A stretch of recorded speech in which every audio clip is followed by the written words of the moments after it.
Old School Lane Casual Chats is brought to you by oldschoollane.blogspot.com and is associated with Channel Frederator, Manic Expression, The Comic Book Cast, and The Arun Mehta Show.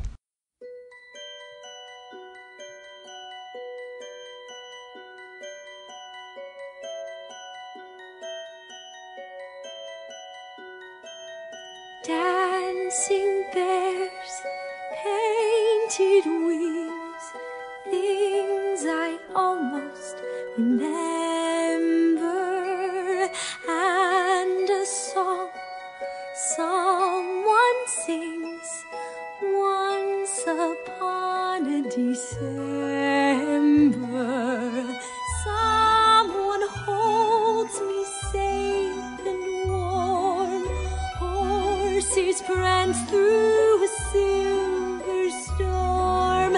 Figures dancing gracefully across my memory.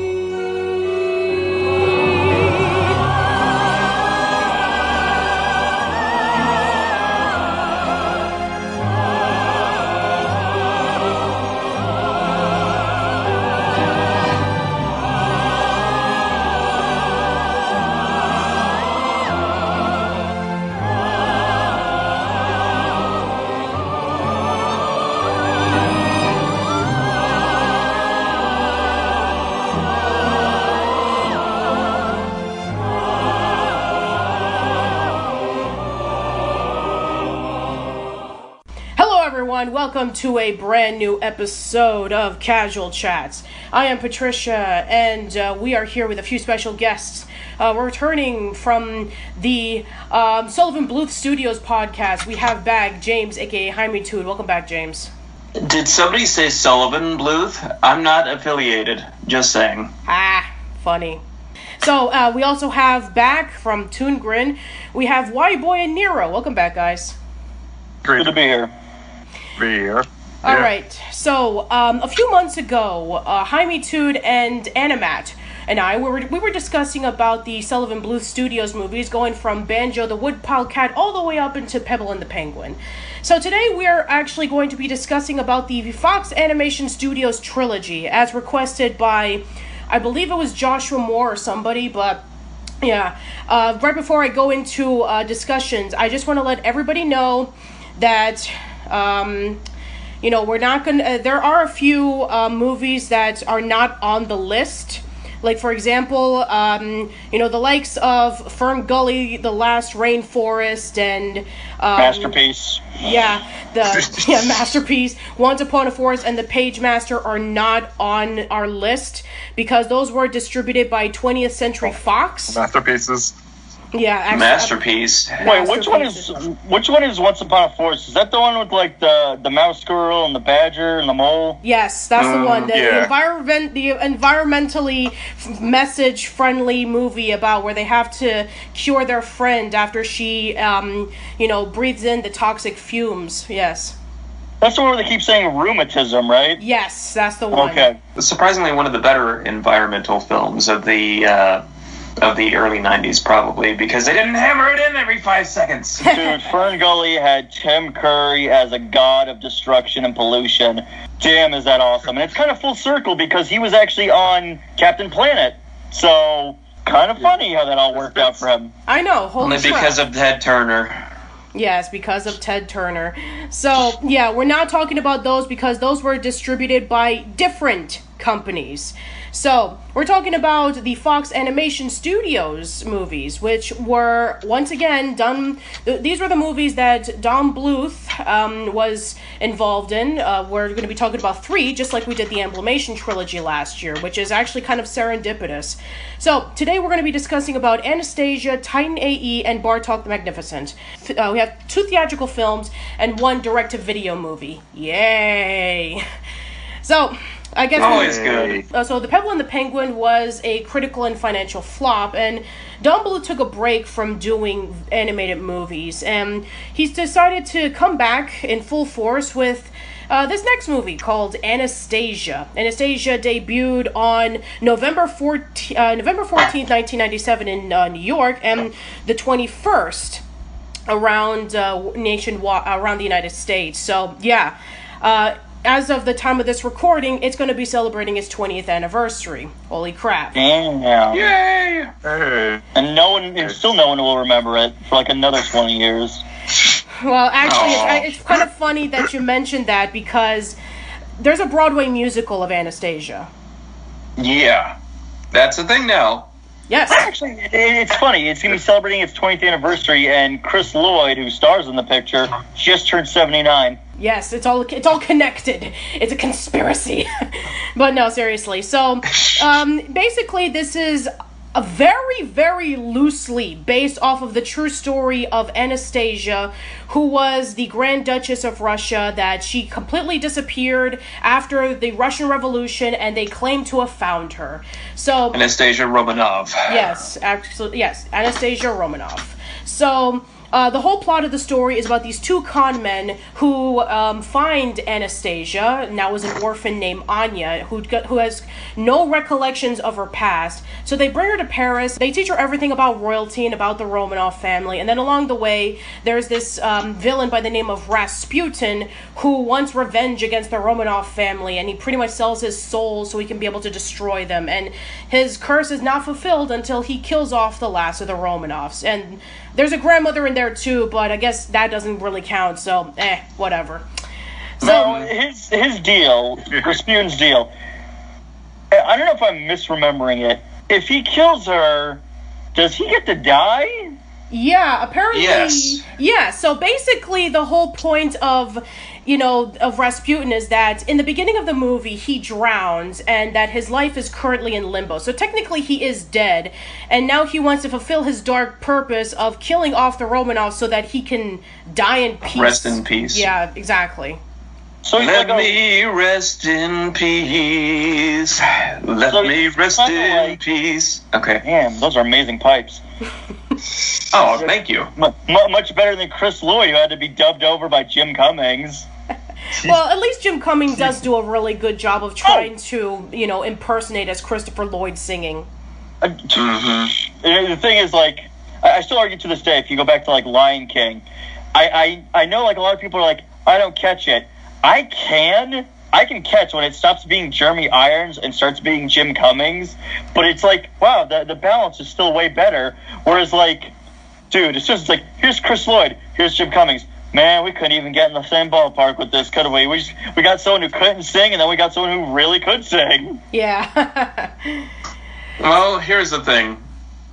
Do any of these voice actors sound like they're singing counterparts? No, not really. In fact, a lot of them, do have singing counterparts. Liz Calloway does the singing voice for Anastasia. Jonathan Dukoschitz does the voice of Dmitri. Jim Cummings does the singing voice for Rasputin. So yeah, they all have singing, counterpart voices. But yeah, and that's the irony of this, is that when I first heard the soundtrack, before I even saw the movie, I heard the soundtrack, and I was looking up back in those days when pirating MP3 music was still popular, or somewhat of a new thing. I was looking for Enya, and I wound up with Anya. So. Oh, that's actually pretty funny. But it's a good way to find the soundtrack. Yeah, there you go. On this journey to the past. Yes.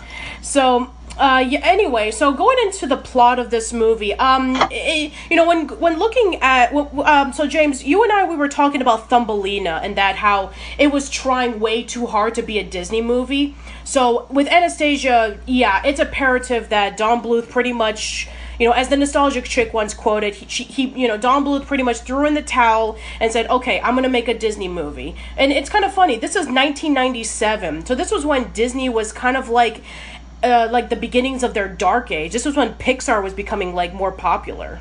Wasn't Aladdin 1997? No, that was 1992.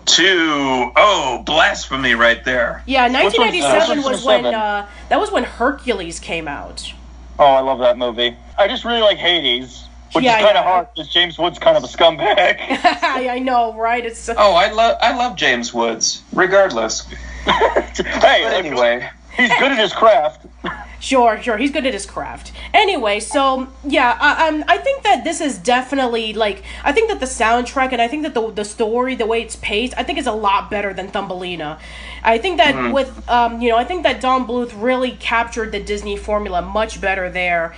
The story, on the other hand, it does feel a little bit like My Fair Lady mixed in with, like, the Disney formula mixed in with what happened to, like, trying to be, quote-unquote, historically accurate, which it clearly isn't. Like, Anastasia really did die during the Russian Revolution, and Rasputin wasn't a villain. He was actually trying to help out Tsar Nicholas's son when he was sick, and Tsar Nicholas was actually a pretty bad czar, because the reason why the Russian Revolution happened was because all of his people were starving, and everybody else just lived off in royalty, and they pretty much just were fed up with the czar ruling. So that's how it happened. And then of course later on in the movie, in which that was when the industrial era happened, and then it was 1926, we can assume that this is when Stalin took over. Yes, and everyone's dancing around town like it's Oliver. Yeah, although the lyrics, it's similar to Pebble and the Penguin, in which the lyrics are kind of like it paints in a somber note. It's like, ever since the revolution, our lives have been so bleak. And is everybody working in these factories? Everybody's like really depressed. You see the smoke coming out of the factories, but then everybody starts becoming really happy because there's a rumor that Anastasia is still alive. And she sounds very much like that one gal who was doing all those rom-coms in the 90s. Yes. Oh, Meg Ryan, yeah. Meg Ryan, yes. This was when she was practically everywhere. She was in, When Harry Met Sally, You Got Mail. Her career was like booming in the late 90s. So I guess it wasn't a surprise that she was in this movie as Anastasia. And also, let's not forget Spider-Man's girlfriend playing a younger version of her. Oh, that's right. Kirsten Dunst is her, isn't it?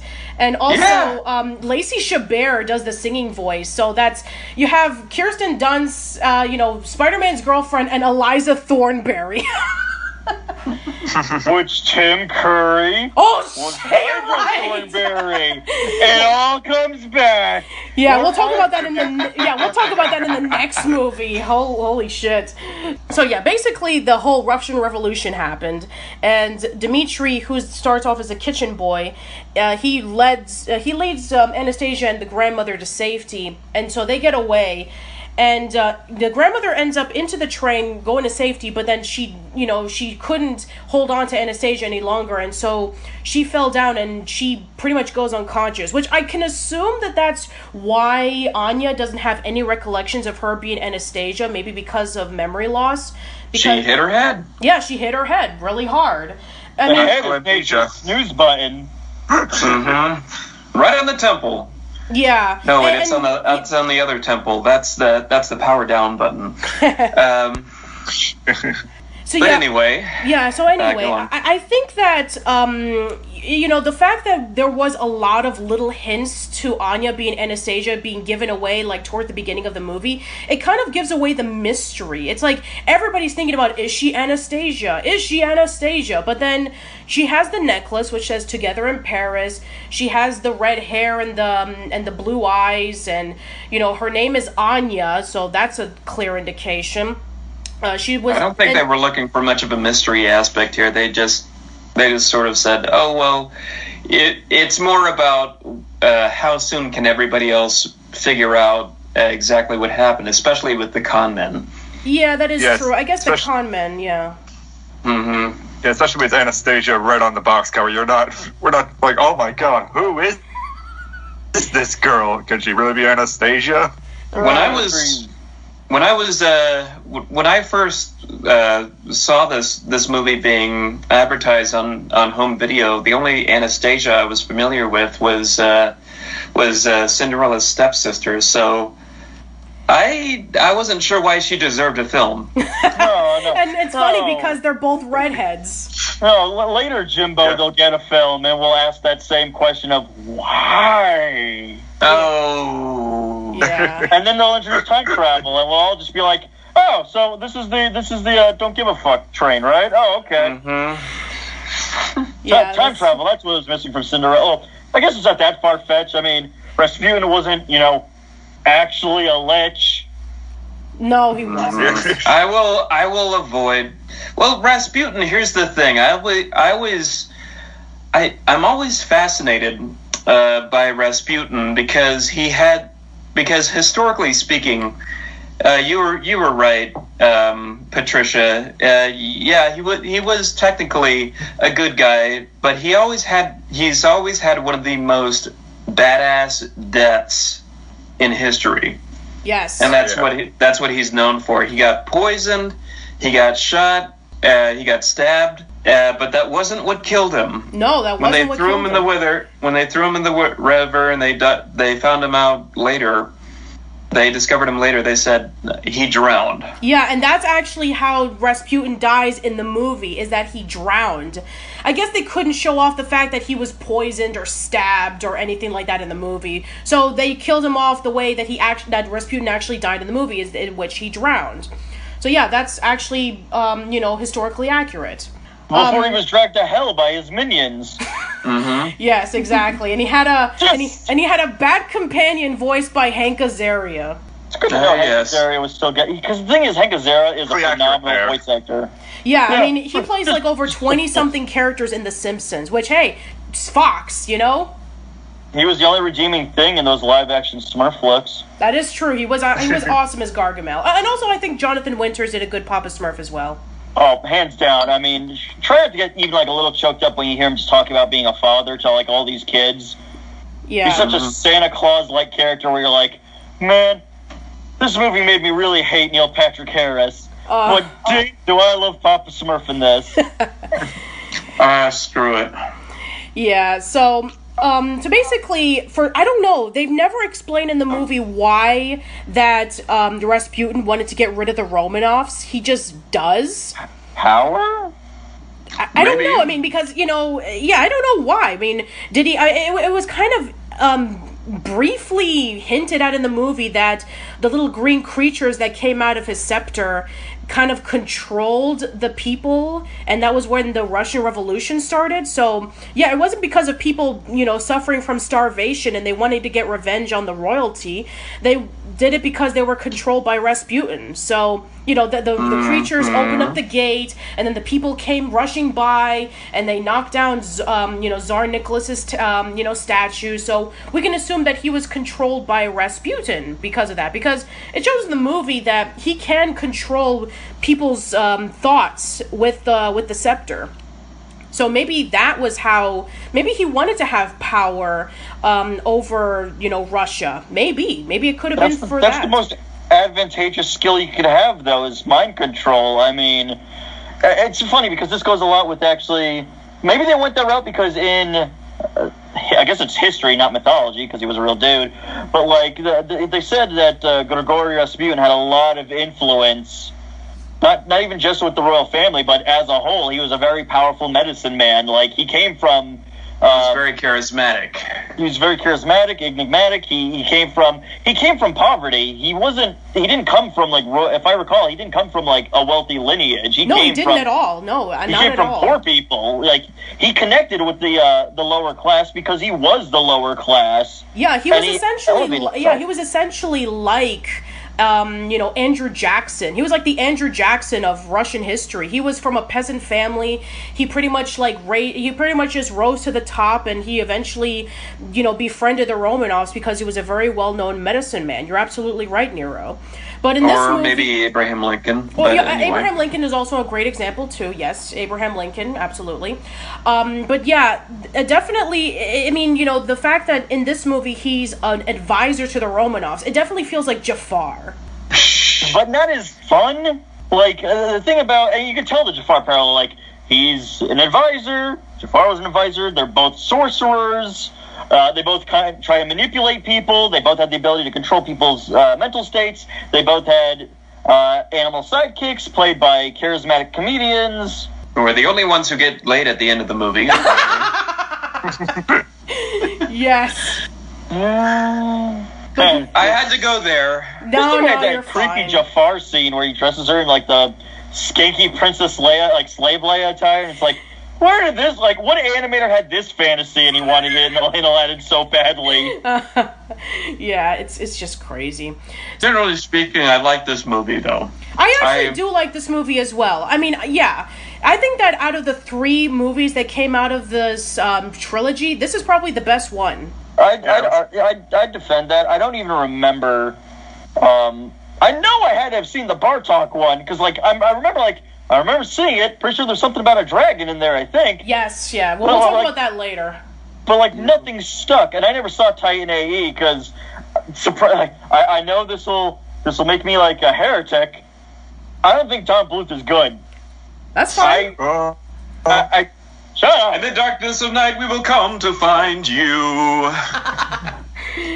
If it came with that song, it'd be worth it. It's perfectly fine, Nero. If you're not a fan of Don Bluth, then that's perfectly understandable. It's fine. I love what he represents, though. The idea, like, we could have quality animated films that's not under the goddamn House of the Mouse. And then, like, every other animation studio is like, hold my beer, I want to disprove that. Yeah, we did talk about that in the Sullivan-Bluth Studios podcast, in which that Don Bluth, alongside with Ralph Bakshi, were definitely, like, the independent animators who showed that Disney weren't the only ones who could do animated features.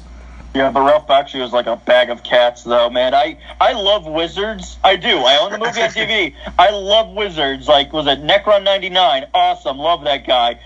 Watch that movie and tell me, man, what the fuck is this movie really about and happening? There's, like, propaganda, and Mark Hamill's in here at some point, and that's a little weird. Sure. Playing a fairy that gets shot. Prepubescent Luke Skywalker. Yes.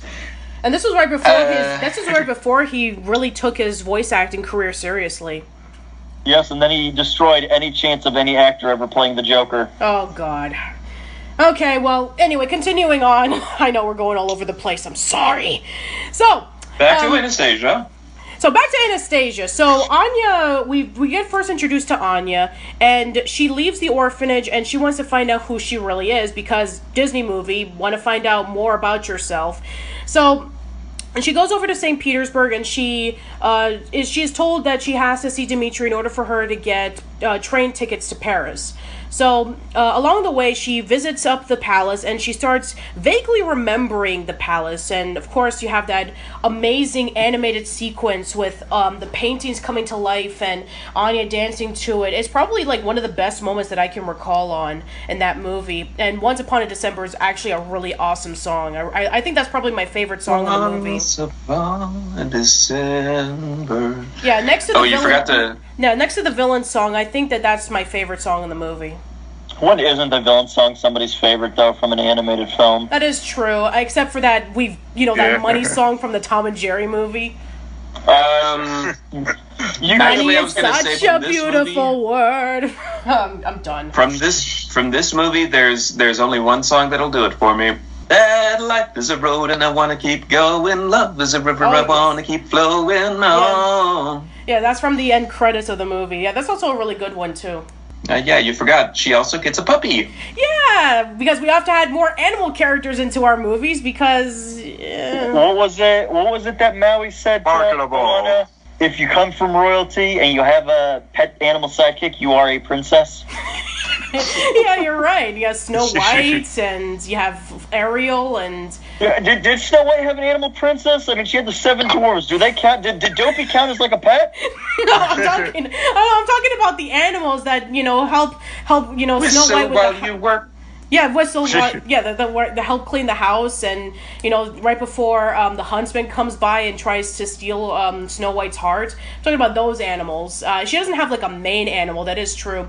Ariel with Flounder. You have Rapunzel with Pascal. Yeah, you have a lot. The horse too. Yeah, well, the horse was sure. The horse too. That was the star of that movie for me. Yeah, the horse was pretty awesome. But yeah, that is true. If you are a princess, you are guaranteed to have an animal sidekick. If I recall, when this movie came out, this was the one that was basically hitting every Disney trope at the time: princess, animal sidekick, colorful villain, musical. Even the villain has an animal sidekick, which is weird because I think outside of Jafar and Ursula, but it's like Hades didn't have a pet animal side. I don't know. Neither did Frodo. Frodo didn't have an animal sidekick. Yeah. You need some sort of sidekick, but hey, Frodo's girlfriend had a goat, so. Yeah, well, Quasimodo. Quasimodo's girlfriend had a goat. I mean, Quasimodo. It wasn't even Quasimodo's girlfriend. Rhyme. These two names rhyme. Yeah, I mean, Quasimodo had the gargoyles, so I guess they kind of count as sidekicks. At least, yes, especially the fat dumb one with the big mouth. Yes, that's played by Jason Alexander of all people. Oh my God. So we have, we have Anya, first meeting up with Dmitri and with Vladimir. Who's played by Kelsey Grammer. And we have... Perfect Russian. Yeah, he actually does a really good job in this movie, Kelsey Grammer. He does a really... I think that I was really convinced with his performance in this movie, absolutely. Mm-hmm. He's always charismatic. I recently watched a Disney short with him that no one really talks about called Runaway Brain, where he plays one with evil Mickey monkey. Mouse. Yes. And he was... Oh my God. Like, you see that one, short, and you're just like, man... Not only does Kelsey Grammer need to voice act way more because he's phenomenal, but it just got me thinking, man, Disney really needs to make more animated films with with Walt's characters, with his creations, instead of making the next flavor of the year with a princess flick. I can definitely see that. I guess the only way we can be able to see obscure Disney characters is either with the Disney shorts or with Epic Mickey. Yeah, but the thing gets me is no animated Mickey Mouse film for theaters, and it's Mickey's not even obscure. He's the fucking mascot of the company. He's got the Roadster Racers now, so... Yeah, well, Whyboy and I watched his new cartoon, the little animated shorts with him and Donald and stuff, and it's hilarious. Oh, that's great. Those are great. Actually, Kelsey Grammer was really good in this, and I can't help but think, I swear I've seen the plot to Anastasia. I don't think it was in a Disney movie, at least...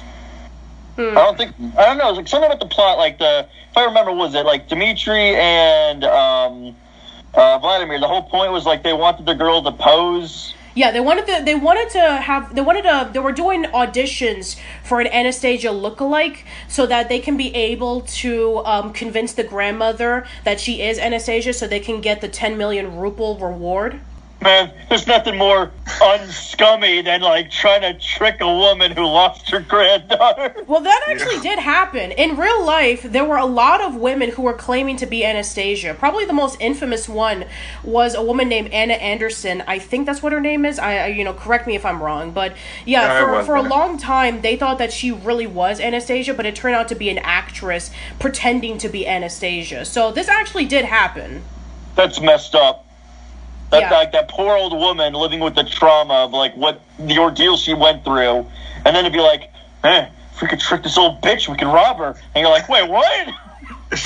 Yeah, it's really Some sad. people are evil. Yes, it is really sad. But hell, at least Rasputin wore that evil on his sleeve. There wasn't an illusion that he was a good guy.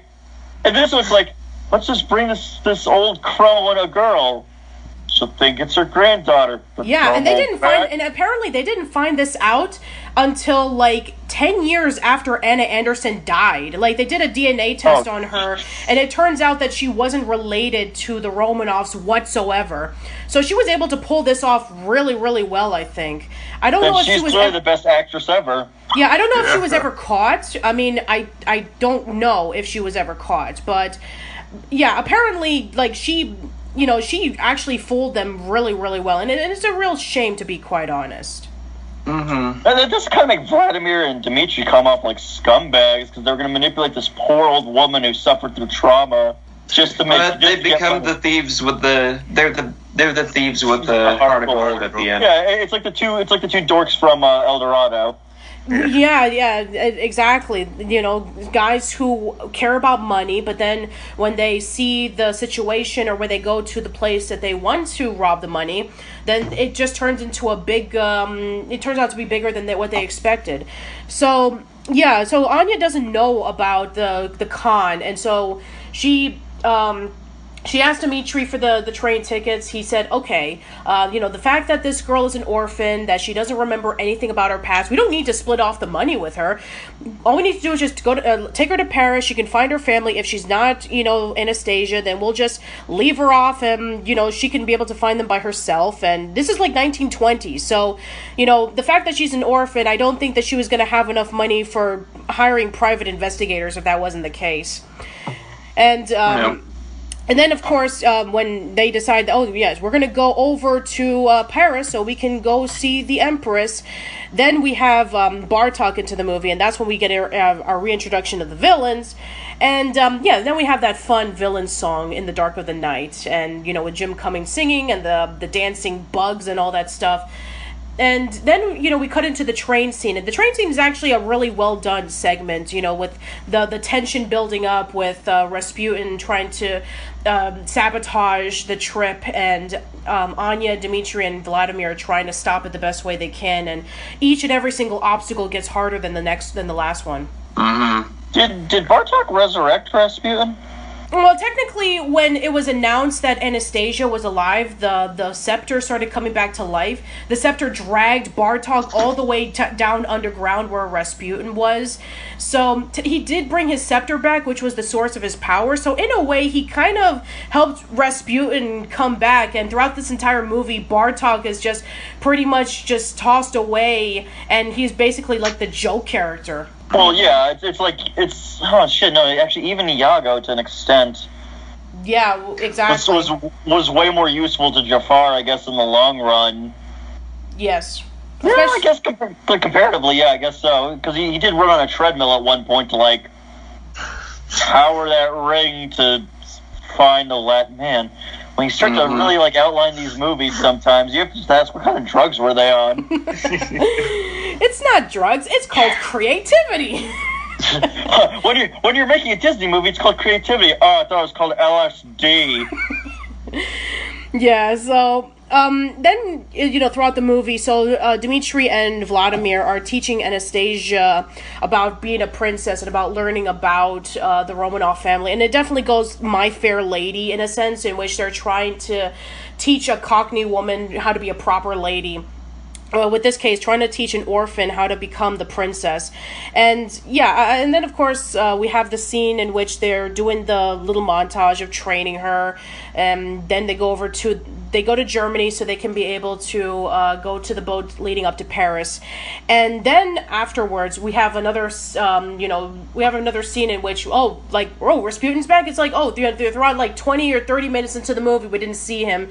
So now he's planning on his next one, which is basically that while Anya's sleeping, he puts in a little bit of a dream in which her family is there and they're off swimming in a lake, and so he tries to lead her into jumping off the boat and drowning.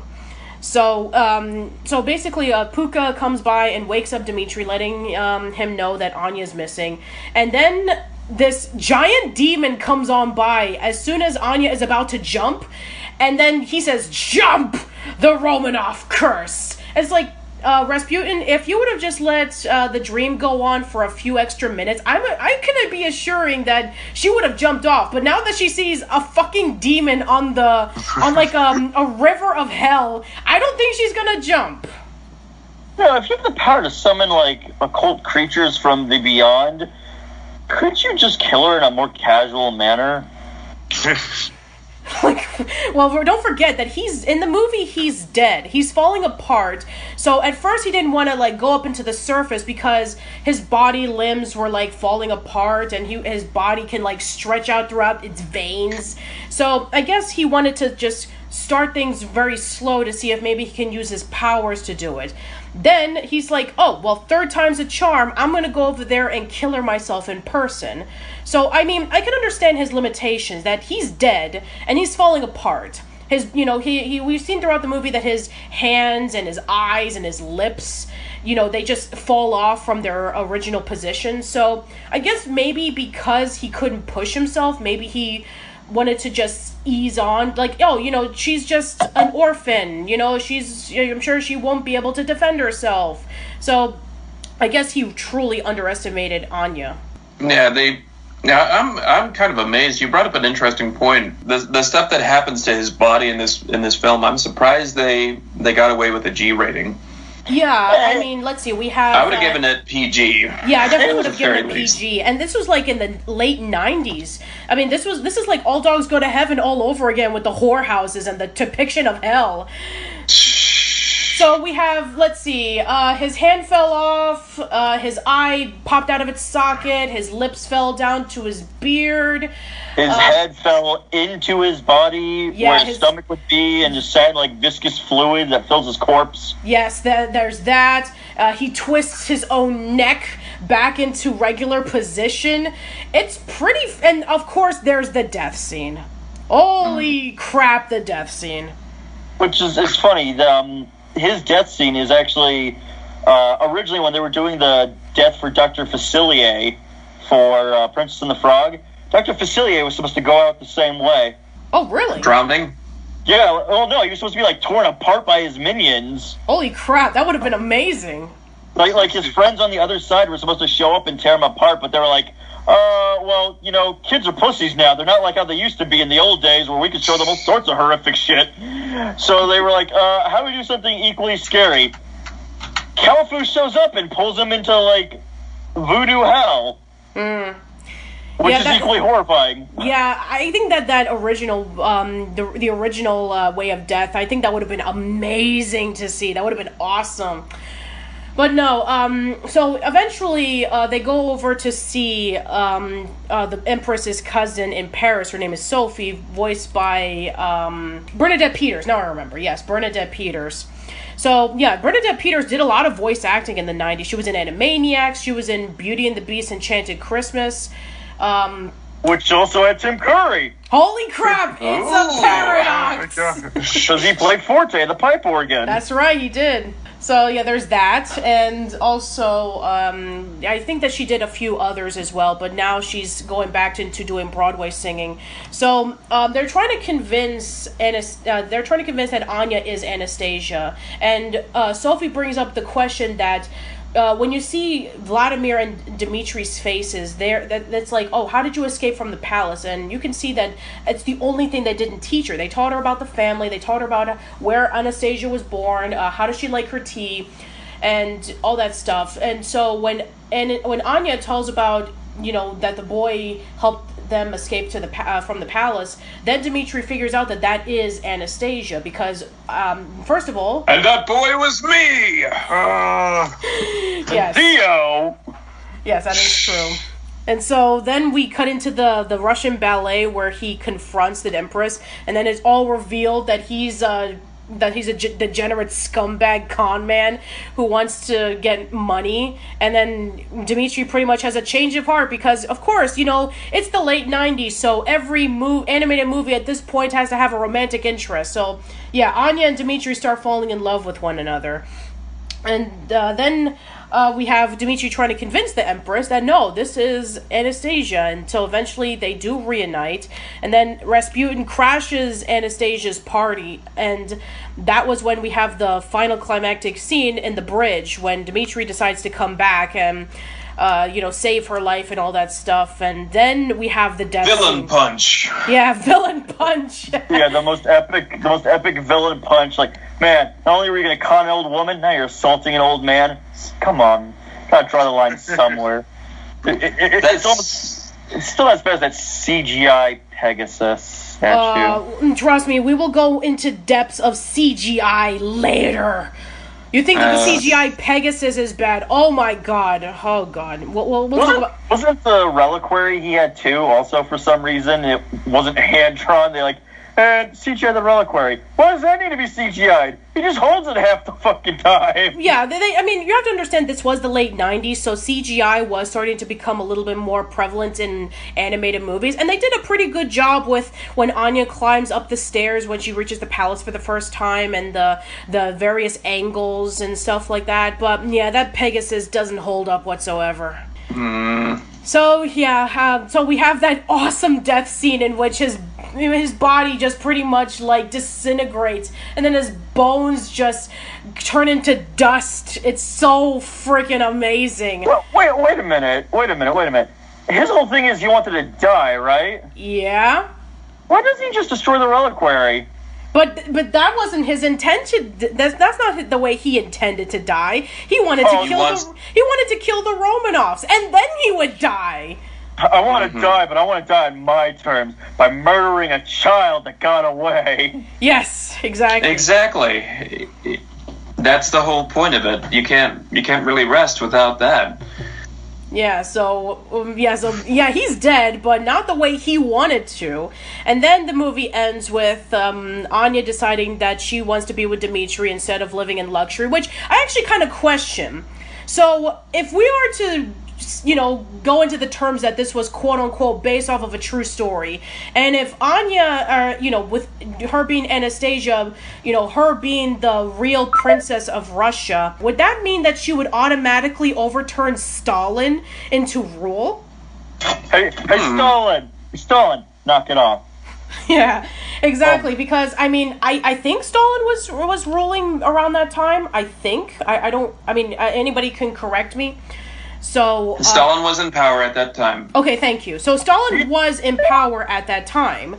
So that would mean that if we can assume that the royal lineage has power over a communistic ruler, maybe things could have turned out different. Maybe Stalin wouldn't have had a bigger rule compared to what happened, actually happening in history.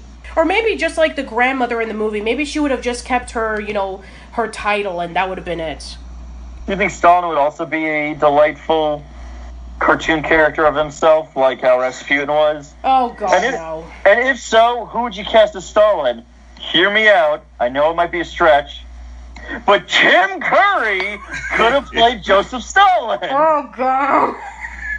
Tim Curry having a Russian accent. Oh, that would have been...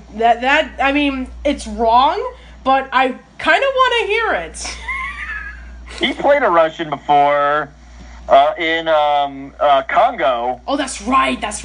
Yeah, you're right. Holy crap. Do you not remember the infamous, "No, the diamond is here"? 10 out of 10. He should play Joseph Stalin. We are terrible people. Okay, and then of course the movie truly ends with Bartok and meeting up with a female bat, and he starts kissing, which definitely gives me flashbacks to Secret of Nim, in which Jeremy gets the kiss from the female crow who never showed up anywhere in the movie, and that's how it ends. So, yeah, overall, this definitely is trying to capture the Disney formula, but for what it was trying to pull off, I think there's some really redeeming things about it. I like the music, I like the animation, and some of the characters are really redeemable. So I think that for what it is, I think it's pretty good. I'm always impressed by the animation, particularly at this level, at this scale.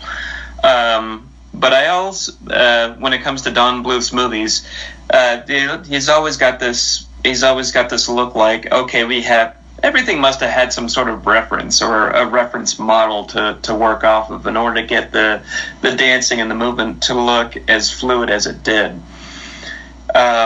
At least that's my assumption about it. But even people walking, people running around. Sometimes it almost felt like the movement was so fluid it was rotoscoped. Mm-hmm. So of course I appreciate that aspect of it, and I do know that Bluth used a lot of reference models prior to this, and that's part of his technique. But in terms of the final product, we seem to be giving him a lot of credit in terms of how the film turned out. He deserves it. He's the director, but also you have to think he was under the influence of a major studio at the time. And I think maybe the whole princess formula was not really his type of intention. Maybe trying to be Disney and whatnot when he wasn't really. I'm assuming that maybe Fox had some sort of influence on this production and said, "Do it Disney, do it Disney, do it Disney." Yeah. also, I just looked this up. Apparently, this was an animated remake based off of a 1956 movie called Anastasia, where it had a similar plot, and it was also done by Fox. Yes, I'm looking that up myself. So we have different levels of influence here, because you look at Don Bluth's work when he was independent, and then you look at the work that he did prior to that when he was working for Spielberg and Lucas. There's a definite difference in the tone of things. So I'm thinking that there might have been some outside influence here in order to make this sort of at least a semi-classic. Sure. I mean, Nero, Whyboy, what are your thoughts on this movie? Whyboy, start up. I talked a bit, so. Me, looking back on Anastasia, like, it does have all those classic Disney princess sort of tropes, and that sort of me just compounds into like why everyone just sort of like more kindly remembers this movie. It basically does everything right that any sort of princess movie is supposed to do, but it really doesn't really go beyond that for me. That's why it sort of like fades from my memory after a while. It's inoffensive, but it's a nice movie with good visuals and nice songs to it. There's not really anything that really gives me like a strong feeling towards it. It was only until much later where I just started to find all the bootleg Anastasia movies, where I just saw like, yeah, this was a much better Anastasia movie than any of those other ones, even though this one is more historically inaccurate than all the bootlegs that I found. Mm-hmm. Yeah. So, I guess we can go over to the next movie in the Fox Animation Studios trilogy, which is Bartok the Magnificent. Which that needed a movie. Yeah, I know, right? So we have a spin-off movie featuring Bartok, and out of all the direct-to-video movies of Don Bluth movies that are Don Bluth movies that are not done by Don Bluth was involved in this movie. So yeah, we've gone through like the Land Before Time sequels and the American Tail sequels and Timmy to the Rescue. So how does that movie's magnificent? This is Don Bluth is just sitting back like, oh, I never do sequels to my own movies, but I will do a spin-off. Yeah, there you go. That's on the side as a side project. Yeah, there you go. There's a good loophole. Because the Jar Jar Binks of Anastasia needed a film. And that's kind of how I see Bartok the Magnificent. It feels like something that was just sort of done on the side. Yeah. Which doesn't mean that I not that I think it's a bad movie. But it just sort of feels kind of, it skips in between feeling like something that has theatrical quality animation to it, but then at the same time when you just sort of break down the story and even look at the editing. Oh man. Look at some of the transitions, you're just like, yeah, direct to video. Yep, I definitely do agree. So yeah, so apparently, this movie is a prequel before, meeting up with Rasputin and... I fell on hard times. I had to join an evil wizard, you know how it is. Iago knows what I'm talking about. So basically Bartok is performing all of these tricks for the people so they can give him money and live off of things, and he's... Does everyone hear him? Like, can everyone hear him talk? It's kind of funny because, everybody's surrounding him. He's doing, like, all these tricks. Like, he lights a ring on fire and he picks up a weight. And I assume that they're listening to him talking. It's like, it's like, I mean, if I were to see something like that, I would not be impressed with the fact that he can lift a bunch of weights. I would not be impressed with the fact that he can take out a fire. I'll be like, holy crap, it's a talking bat. There's an albino talking bat that sometimes has wings. Yeah, I mean, is this movie a prequel? Yes, it is called a prequel. Some people say it's a prequel. Some people say it takes place in an alternative, time that But yeah, it's weird. Alternate timelines. We're going to like the Berenstein said, where it was like the Mandela effect. there was a Bartok, but not as you know him. I remember him like serving like Christopher Lloyd Rasmussen. Well, that's because you remember the other timeline where he whored himself out on the street doing circus tricks. What is happening? And let's also pick up this as a point. A story about two traveling conmen. Oh, wait.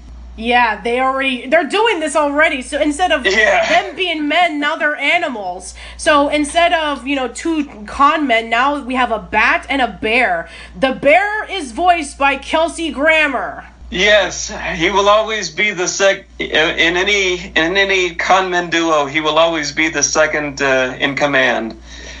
Apparently, yeah. Must have ran over like Don Bluth's dog, and he's like, "Look, man, I don't want you to go to jail, Kelsey, for murdering my dog with your car.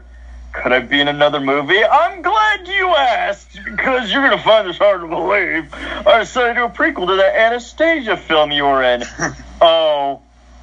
Wait, do I get to play back as Vladimir? No, this time you're a circus bear named Zozie, who's like really intelligent and tries to tell Bartok some advice. So, yeah, it's kind of Zozie really doesn't do much here, does he? Well, actually, in the movie, Zozie actually helps Bartok off with answering riddles because you see, the whole point of the movie is that so we have this young czar by the name of Prince Ivan who gives him a ring. And Zozie tells him, you have to give the boy back his ring. And then Bartok's like, what are you talking about? He gave me this ring. I'm going to keep it. And Zozie's like, no, he's a young boy. He doesn't know any better. And then the boy gets kidnapped by the Baba Yaga, who's this really well-known witch from Russian legend. Yeah, Russian lore. Which it's funny because I actually knew about the Baba Yaga when I was a kid because Tommy DePaolo written a lot of Russian folklore and legends, and I read a lot about the Baba Yaga, so I knew about this character. And here's the thing: so I've never seen this movie before doing this podcast, and then when I heard about the Baba Yaga, I was like, "Ooh, the Baba Yaga is going to be in this movie. This should be really interesting." And so, yeah, the boy gets kidnapped by the Baba Yaga, and Bartok and Zozie go off and they try to find the Baba Yaga. However, the Baba Yaga is not letting them, is not telling Bartok on where he is, so she sends him off to get 3 things for a potion. And throughout the movie, they confront this door in which they have to answer riddles, and the door is voiced by Tim Curry. It all comes together. We are all connected to the curry. Yes! The curry is glorious. So, yeah, Zozie is the one who helps him out with answering the riddles. And then when, we see with Bartok, doing all of these tasks, like getting a feather and, grabbing saving a snake. Yeah, the snake, exactly. And, giving something that's close to his heart. So, yeah, it's actually funny because the dragon who's guarding the feather, it definitely kind of reminds me of something from Dragon's Lair, and the dragon's voiced by French Stewart, which is kind of weird because all he did was grunt in the movie. So, and then when Bartok gives the Baba Yaga back the items. Then when she's making the potion and she gives him the potion saying like, this will reveal who you truly are tenfold. And then she reveals, I'm sorry, I never had the boy to begin with. He's back in the palace. So throughout the majority of this movie was nothing more than just a gigantic waste of time because the Baba Yaga was never the villain. It was actually the advisor to the prince, who's like... Oh, those advisors and their evil plots, right? Yeah, I know. And she is much... Did the evil advisor in this movie have a pet that was, like, charismatic and tough? No, not at all. Bartok. That's... Yeah, other Bartok. Maybe have the name backwards, make it, like, Kotrab?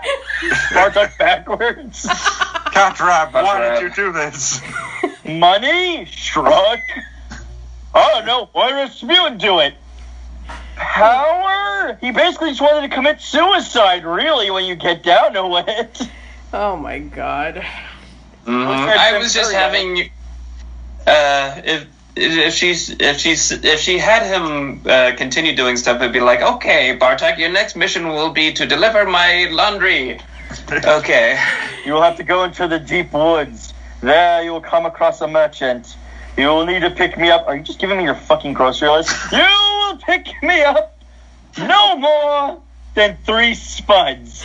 2 is too little, and 4 is right out. 3 spuds, Bartok. And after that, go get me a shrubbery, or else I will say me. But even though that the Baba Yaga, even though that it was just a complete waste of time, I guess it kind of makes sense for her to be like the crazy old witch who would, kind of like take Bartok into this pointless adventure. But still, I mean, it just drags the movie down when you realize that it was just worthless. Thanks for the circle jerk. So is she kind of like a poorly written Mama Odie? Holy crap! Now that I think about it, yeah, you're right. Thinking. Yeah, that's what I was thinking. Like Mama Odie had a point. Oh, we're cursed. Well, there's this awesome medicine woman that could help us, and she teaches. The whole point is oh, you came here, you thought you wanted something, but what you really wanted was this, because you're all a bunch of stupid idiots. And I'm old and awesomely intelligent like that, because with age comes wisdom. Whereas I guess in this movie, I was just fucking you around. Thanks for getting me some dipshit. Bye. Don't let Tim Curry hit you on the way out. Yeah, when you pretty much is that in a nutshell. So don't let the CGI skull puppet scare you. Tim Curry always scares me though. Anyway, so now that Bartok has the potion and he goes over to the palace to find the Tsar, so the advisor comes along and she grabs the potion from Bartok and then she turns into a dragon. And that is basically the final climactic thing in the movie. But then it gets pretty disappointing because, they lead her over to a tower. The tower crumbles and falls, and then the whole streets start being flooded, and it douses the fire that she was blowing earlier. And then, she takes herself out. Why not? Yeah, she takes herself out. And then Bartok gives, the Tsar back his ring. And at first he was kind of hesitant. He's like, no, I gave this to you. This is a gift for you. And then he's like, no, Your Highness, you should take it back. And so then he does, take it back. And then Baba Yaga and Bartok, they get together. And that's pretty much it. And then it also... It's kind. I mean, this movie. Like I said, I've never seen this movie before, but it's just this movie. It feels like it goes all over the place. It's it tries to be tries to follow beat for beat like Anastasia with the con men, and then it just goes into this pointless side quest with getting stuff for the Baba Yaga so she can return the Tsar. But even the whole thing with Bartok giving the Tsar's ring back, it's why would he want to do that? The Tsar gave that to you as a gift. Accept it. If he would have accepted it, then this movie wouldn't have existed. At the end of the day, I almost forgot to mention one of my favorite parts of the whole dragon finale. You have to sort of realize when she turns into a dragon. Okay, was anybody else watching the transformation, or did her bosoms just go? Oh no, she's got the most amazing draconian tits you could ever see in a kid's flick, hands down. And so I don't know if this is a Bluth thing. I don't know if he's got some kind of hidden fetish or something. I don't know the guy, but I noticed that he likes heftier women, because in one of the shorts in Dragon's Lair, there's this broad that shows up and she's got these huge bazoos, and you're just like, damn. The fuck, Don Bluth? And it's get my daughter back. Well, I mean, it doesn't help much that the drawing inspiration from Princess Daphne came from Playboy magazines. Yeah, it's not at all obvious. I mean, it's not like every time you look at Daphne, you're like, well, that's just a centerfold model. I mean, even the clothes she's wearing, it's like, what princess? Where? In medieval age? You're being crazy. She's not like she's posing every scene she's in. Obviously not. please She's, save me. The key is around his neck, and she says it in like a seductive way. Oh my god! It's like I'm a damsel in distress. There's a fucking dragon about to blow fire and turn me into like ashes. If you don't save me, can you please get the key and rescue me? I'm Jessica Rabbit's blonde ditzy sister over here in the corner. That character was forcibly so seductive. The only other character that even rivaled in terms of like weird orgasmic speech was probably like Dr. Robotnik from Sonic Sat AM, where like Jim Cummings made every word that came out of that character's mouth I feel like he was like orgasming on every syllable. Oh my god. So yeah, overall, back to what I was about to. I was continuing with Bartok. Please continue. Okay, so yeah, there's that point out. Bartok made an idiot move when he decided, hey, let's go ahead and tell her what this potion does. Not really any of her business. But, and then when she realizes she's a dragon, that's when she just decides, hey, you know what, I'm gonna go batshit now. Well, yeah, I mean, because that's what dragons do, right? Yeah, that's what dragons do. It's not like in Emperor's New Groove in which Yzma turns into the cat and she's just like looking at herself. It's like, oh my god, is this what I become? And so, even with that, it's like, I'm still gonna kill you. But no, it's like, I'm a dragon. I'm not gonna freak out. I'm gonna destroy the whole town. Just because. Just 'cause.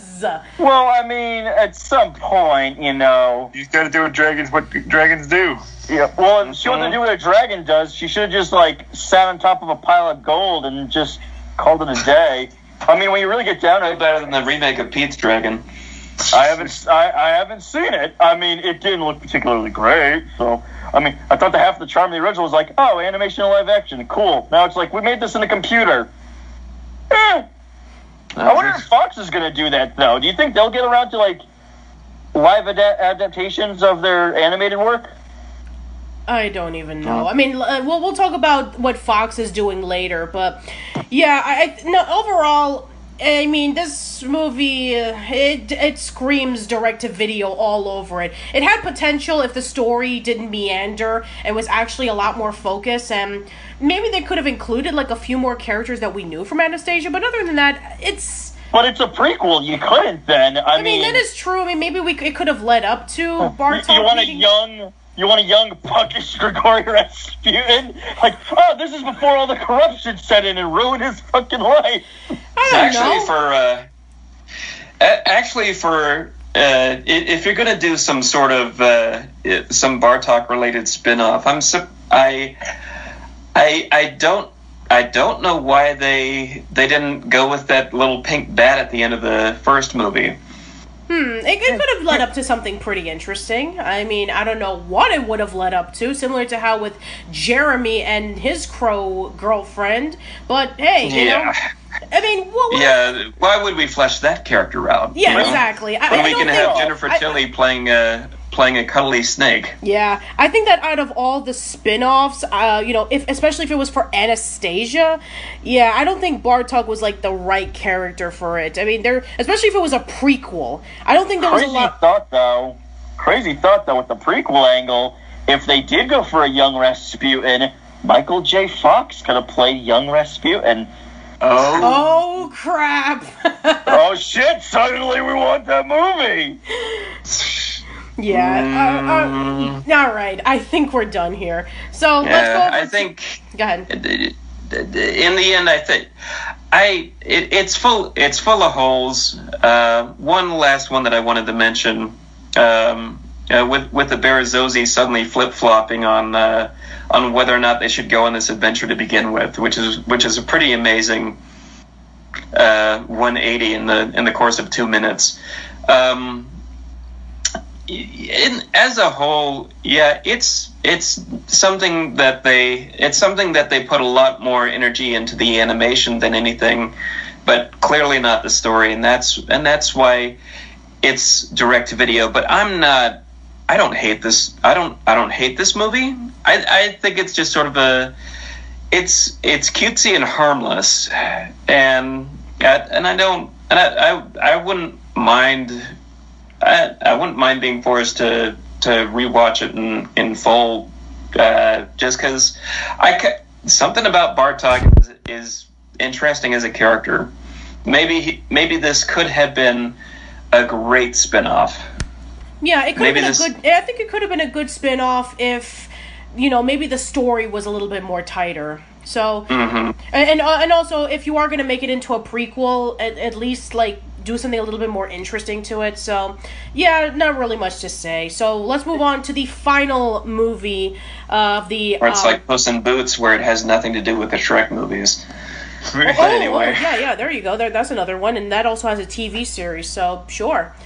Yeah, so I guess we can go over to the final movie in the Fox Animation Studios trilogy, as well as the last Don Bluth movie until he did the Kickstarter for the Dragon's Lair movie. So that is Titan A.E. And I remember when this movie first came out, I was enthralled with it.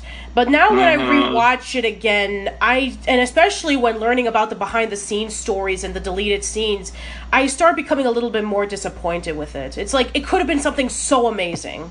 I'll have to ask you about that later, but yeah, with this film, the only thing that I recall around the time when it first came out, I kind of feel guilty. I kind of feel guilty looking back on it, because when it first came out, I was in high school. I should have gone to see it in the theaters. You know what I did? Pirating was a new thing back then. Oh, yeah. Even though just contributing my $8 to the theater at the time probably wouldn't have saved the fact that it flopped, I think it deserved my money. This movie is so... Okay, tonally, I want to specify this. Tonally, this is so different from anything else Don Bluth has done in his career. You want to break down the story? Yeah, it goes beat by beat. Once again, the hero's journey. We saw it in Anastasia. We kind of saw it in Bartok. We saw it in Land Before Time. We saw it very poorly done in frickin' Thumbelina. Oh God, That's an understatement. Only this time, whereas he's taken on nothing but fantasy in his entire career, whether the fantasy aspect was just whittled down to talking mice or what have you. He'd never done science fiction. Yeah, the only time in which he attempted to do science fiction was with Space Ace, but that was a video game. Yeah, that was a video game, and also that was trying to cap up on the popularity of Dragon's Lair. But yeah, this was definitely his most, ambitious project. It was completely different from what he was usually known for. And at the time, sci-fi was becoming more popular again with the likes of, the Star Wars prequels, and then Star Trek becoming more popular again. But then it kind of came out at the wrong time, because sci-fi was whittling down, and then fantasy became popular again with Lord of the Rings and Harry Potter. And then if I remember... I don't fully remember Titan A.E, but this was his, space opera, right? Yes, this was. This was supposed to be, a gigantic space opera. It was supposed to build up a gigantic world filled with different creatures, and it was supposed to tell this really fascinating story about what happened to humans after the world exploded. It was supposed to be, this huge, huge story. If you ever look at the behind-the-scenes stories or even the deleted scenes of Titan A.E, you can tell that they were really trying to build up this huge world, but I suppose time constraints and all that kind of stuff just pretty much boiled down to the fact that they had to have a budget to get to, we have kids' attention spans, we had to trim this movie at somewhere. Yeah, exactly. Yeah. There was a lot of time constraints. Budget was being pushed to its limits. They had to have a particular audience goal for this movie. So, yeah, what could have been a fantastic movie turned into a movie that is riddled with problems. One of the biggest problems that I do have with this movie is that, you were complaining about the whole Pegasus thing with Anastasia. Oh my God, the CG and traditional animation mixture did not age very well with this movie. Oh. What year was Titan? No, you don't think so? No, I don't. I mean, when you look at the textures in which Kale was walking in the spaceship, or, in the backgrounds and all that stuff, it definitely looks like an old video game, for the PlayStation 2 or something. that hurts. That hurts. I'm sorry. Oh. I do not agree that the visuals hold up in this movie. The 2D stuff is great. The 3D stuff is not. I'm sorry. The 3D animation does not hold up in this movie. The 2D animation is fantastic as always because it's Don Bluth. But I wish that this would have stuck as a traditional 2D movie because I think it would have been unique because Star Wars was going all CG up in every single scene and segment. And it was a fucking nightmare. Yeah. So I was thinking that maybe if if Don Bluth would have gone all 2D, I think the visuals would have aged a lot better. It's ironic that two great creators in their own rights, Don Bluth and George Lucas, forgot the things we loved about their stuff. Don Bluth's stuff, we love the traditional animation. He makes it gorgeous. Like George Lucas, you made your world so real because we used like puppets and Muppetry to make these alien creatures come to life. And then he shoved it all into a computer and you're like, why are you doing this? Why you gotta ruin it? Yeah. Because it's cheaper that way. Yeah, I know. And also this was when CGI was becoming a lot more prominent in movies. I mean, we still had Pixar. Jimmy Neutron Boy Genius was going to be coming out around the following year. And also, don't forget Shrek was going to be coming out as well. So this was when 3D animation was just starting to become in.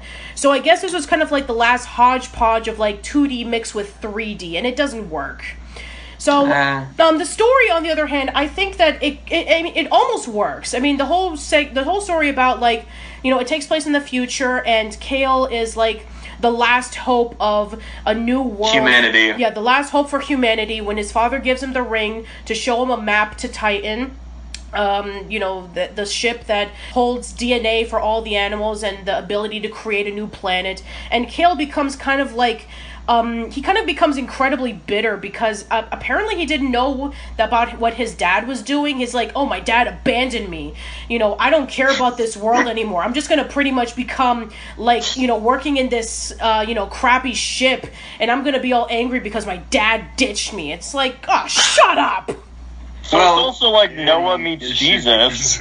It's the Latter-day Saints in Don coming back up again. Yeah, I mean, he's trying to be all edgy and brooding, trying to connect to the teenage audience. It's like, yeah, screw parentals. It's all on my own now. So then eventually he meets up with Corso, and then he learns about that the ring contains a map to where the spaceship is, and so they go on to this big adventure where they try to meet up with all the different aliens, and they go traveling around the different worlds, and then along the way there's this alien species known as the Dredge that are made up of energy that want to destroy humanity, and they want to prevent humanity from ever rising again. Let's take a step back. And analyze the beginning, which we kind of brushed over there. In the beginning of the movie, planet Earth is destroyed. Yes. Some humans evacuated. That's what we're dealing with in terms of Kale's character, played by Matt Damon. Matt Damon! Do we hate Matt Damon? Is that thing I'm unaware of? No. It's a joke. That movie? It's from Team America. Yeah, it's from Team America. It's a joke. I was just like, well, wait, do we all hate him as an actor now? No. Matt Damon's a great actor. It's a joke. It's a joke. Let's not get too far off here. Yes, please. His father was a scientist working on a spaceship that could create a new planet. And that was the motivation of the Dredge to try. I think that was the motivation of the Dredge to try and bring humanity down as some sort of competitor. Yeah, they were feeling we were apparently getting too big for our britches, and so they said, without a home planet, as a species, they will have no choice but to wither away. Yeah, and we even learn about this in the movie in which we meet up with Akima, played by Drew Barrymore, and apparently the only reason why the Dredge destroyed the Earth was not because of who they were, but who they thought that they were going to be. So they were being threatened by what humanity would become as opposed to what humanity was, which I felt like it's a pretty interesting idea, but it could have been developed a little bit more. But then again, the whole thing about, like, humanity is, needs to be taught a lesson, which has already been done before in various sci-fi movies. So I guess Star Trek in a nutshell. Yeah, Star Trek, War of the Worlds, or, something like that. But I felt like... Day the Earth Stood Still. Yeah, the day the Earth stood still. So I guess that whole gimmick of, aliens trying to teach humans about their, about what, the wrongs that they've done has already been done. So I guess the fact that, let's destroy humanity so that they will not do what we think they're going to do. So, yeah, it's a bit of a weak explanation. And the Dredge, they feel threatened by humanity, even though that at that point in time when the Earth was destroyed, humans barely exist. Like, they're either in a space station, or they're just drifted out, similar to Kale, in which they're all surrounded by aliens, and they pose absolutely no threat to the Dredge whatsoever, and the Dredge still want to destroy them all. They want to make sure that we don't create another planet so we don't become a threat. Yeah. That's a self-fulfilling prophecy, though, isn't it? So you destroyed our planet. Well, shit, the moment we get a planet, we're gonna fuck you up for fucking us up. Yeah. Exactly. They're gonna make us become dangerous. Because apparently there are aliens out there that want to kill us. So, is it an adventure film that holds up on my end of things? I like what they're dealing with here. I kind of view Kale as Patricia, you brought up the fact that he's grown into a sort of an embittered young man who's pessimistic about the future of humanity because of what he's been given, what the cards that he's been dealt in life. Yeah. I kind of look at him because he has this conversation with his mentor at the time, played by Tone Lock at the beginning of the film. He says, "I'm not sure this future thing exists because I wake up every day and I'm always faced with the same boring present. There's the same boring this and the same boring that, and I realize it's kind of like Luke Skywalker."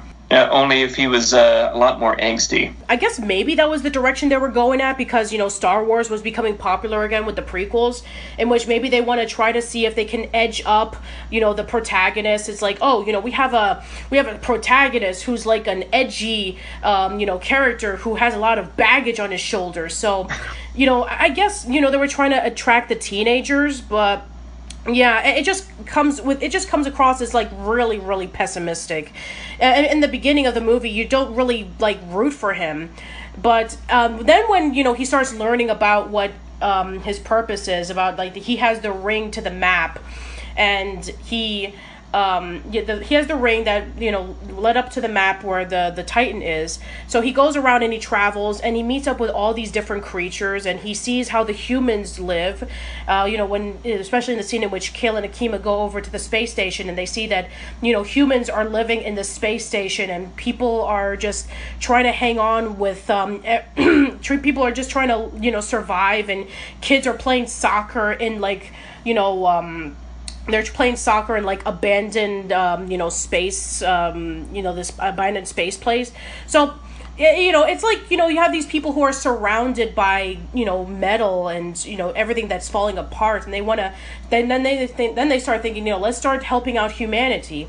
And then it becomes kind of like a dick move for Corso when, especially with the scene in which, he starts connecting with Kale, and they start having a strong relationship because Corso knew his father, and they were part of the Titan, building up the Titan. And then, of course, there's the infamous deleted scene in which that's when the conversation is expanded, and Corso still starts talking more about his father, about how he pretty much sacrificed everything so that people can have a good life. And there's a lot of deleted scenes that were never featured in the film because of time constraints. And when you look at it, and when you look at all the different planets they would have gone to, all the different scenes that they would have animated, it just it just makes you really sad that this could have been so great, especially that deleted scene in which we do get to hear more about, Kale's father.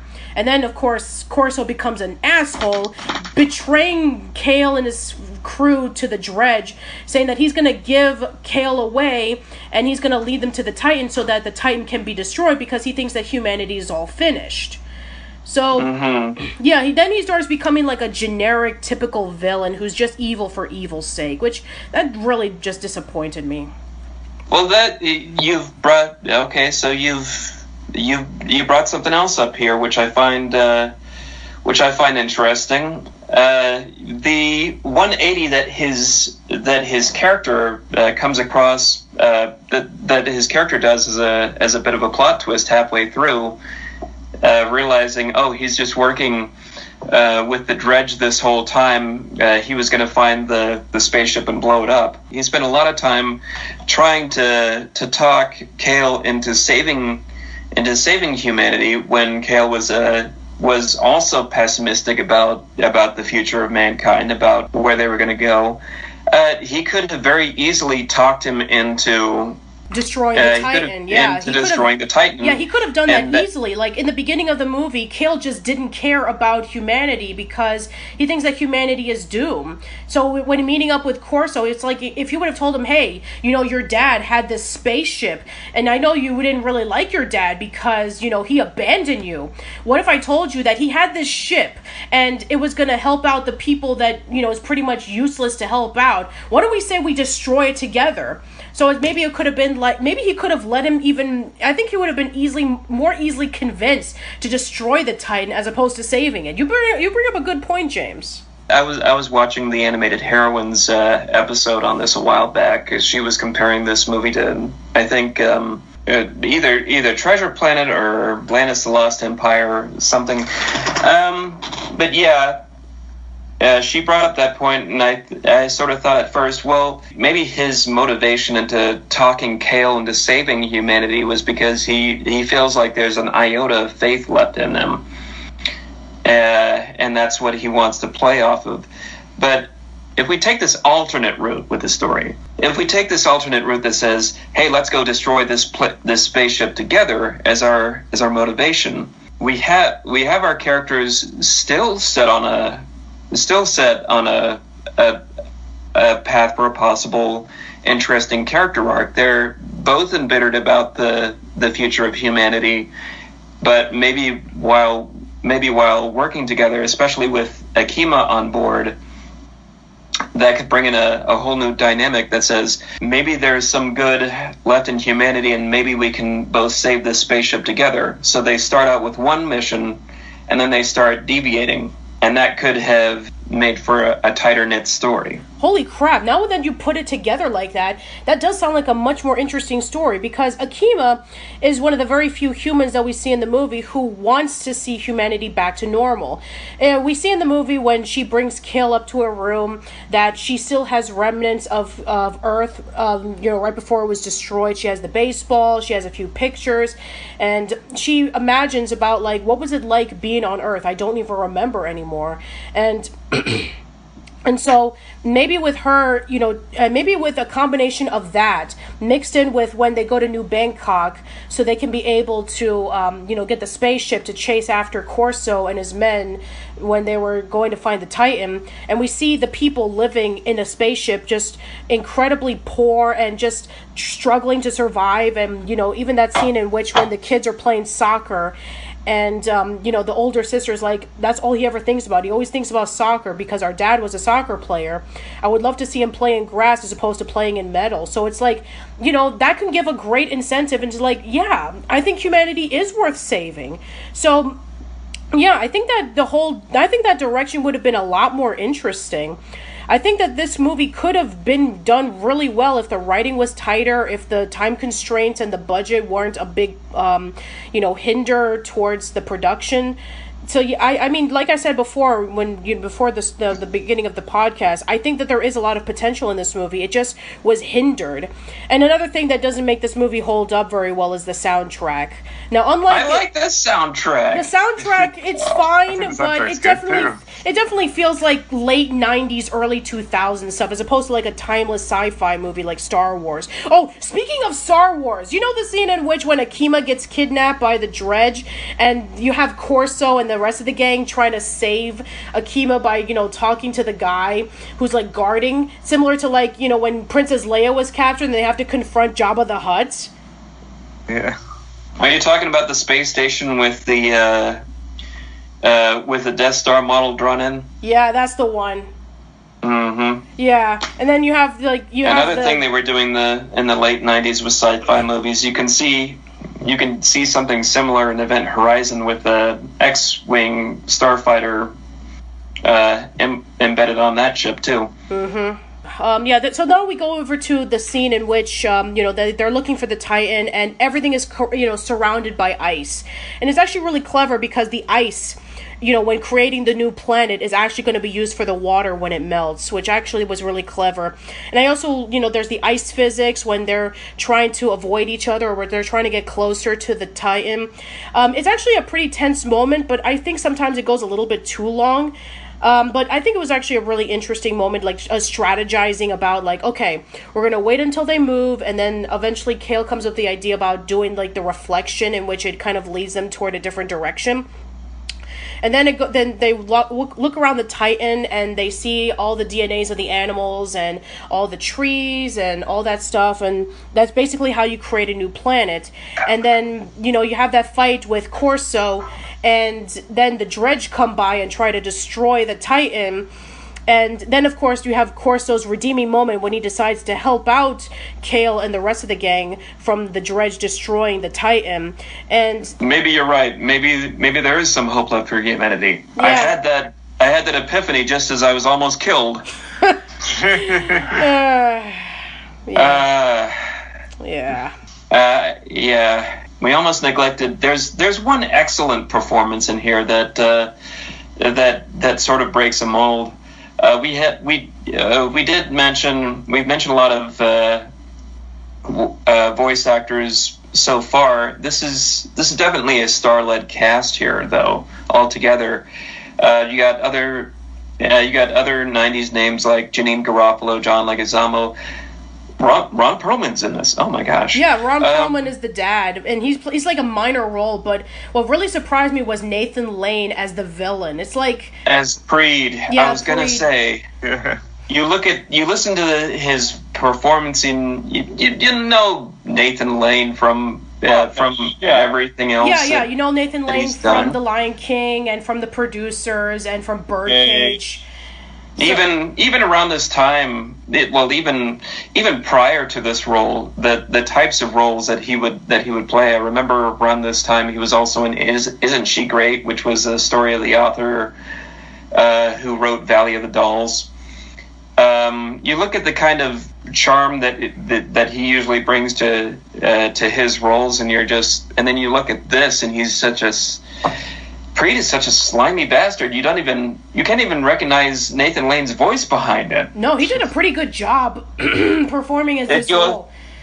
You have to listen really, really closely, and you're like, oh yeah, that's Timon. Kind of, sort of. Yeah, it's sort of Timon. It's Timon if he had a dark side. It's like, if he killed Pumbaa in the corner. Well, I mean, to be fair, we have to stop Lion King 1.5 from happening somehow. The bugs are sentient to an extent in Lion King, and he does kill them and eat them. I mean, he eats them alive, too, so... Sure. Timon does have a dark edge, I suppose. I think... the thing is, I haven't seen this flick, but the part that kind of just, breaks my heart from hearing, how it sounds like a clusterfuck, is that Joss Whedon and Ben Edlund are two of the writers on it. Mm-hmm. Yeah. And Joss Whedon, pretty prolific, Buffy the Vampire Slayer, Dollhouse, Avengers. But it's been coming out that he's been pretty much of a douche this whole time. So. Oh yeah, well, of course he is. Ben Edlund being on this and it not being up to snuff is kind of a bummer because Ben Edlund is pretty great as a writer. He's the guy who invented The Tick. Yes. He even just got a new show on Amazon Prime. He has a new Tick series, and he's doing the work on that too, and it's very brilliantly written. Yeah, so you have two prolific writers who are known for their craft, and the fact that it just fell apart because of time constraints and budget constraints, and the fact that it has to lean towards a general audience, I guess it kind of like just crippled their artistic work.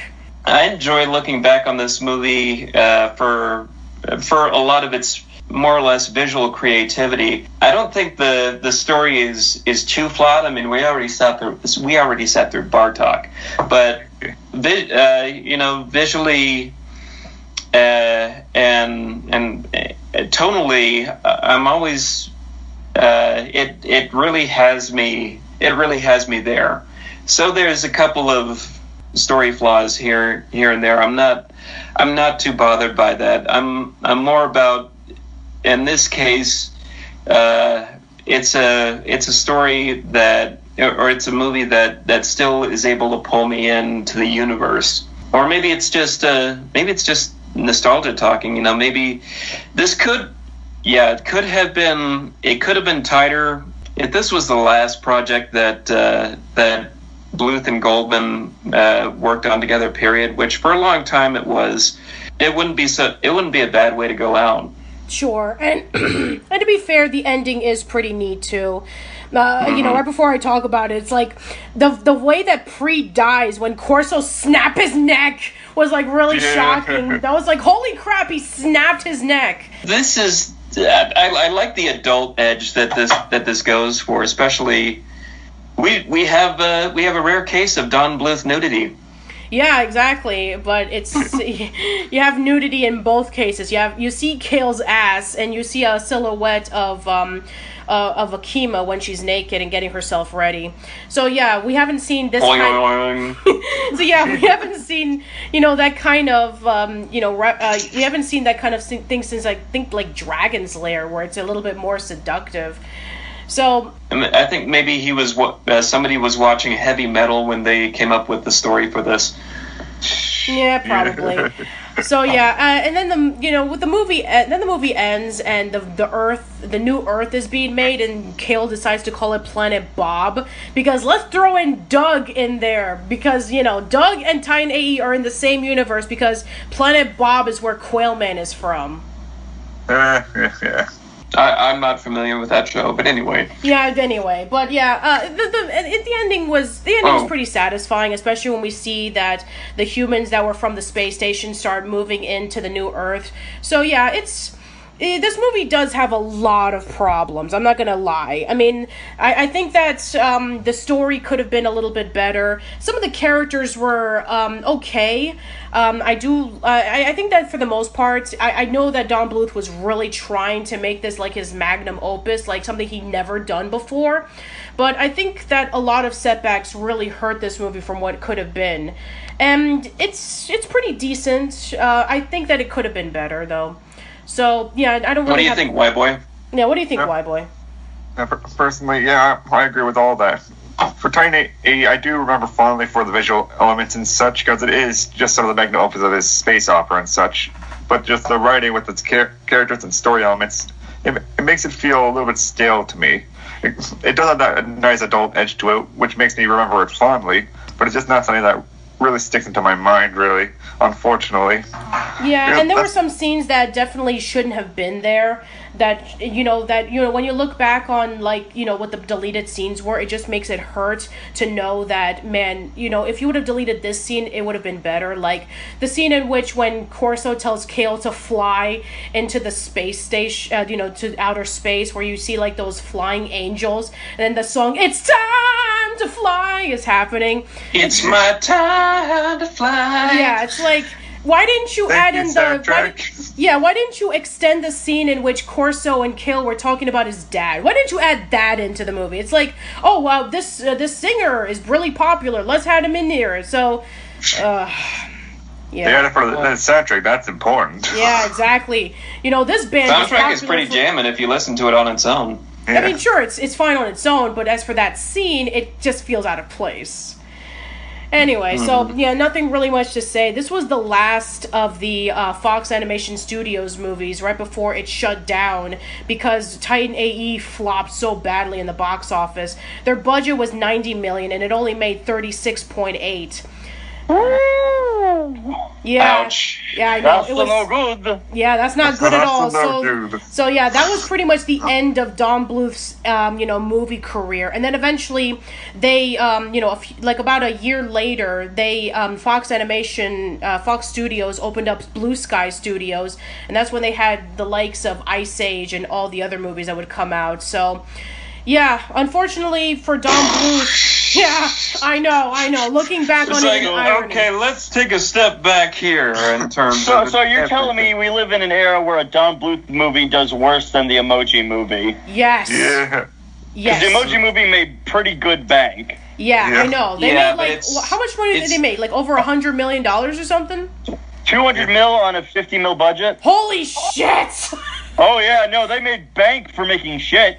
Yeah. Where's the justice? Oh my god. I Well, mean, at least the justice okay, that we we can end on a happier note, knowing that Don Bluth is doing the Dragon's Lair movie, so his career is actually starting to get back on track.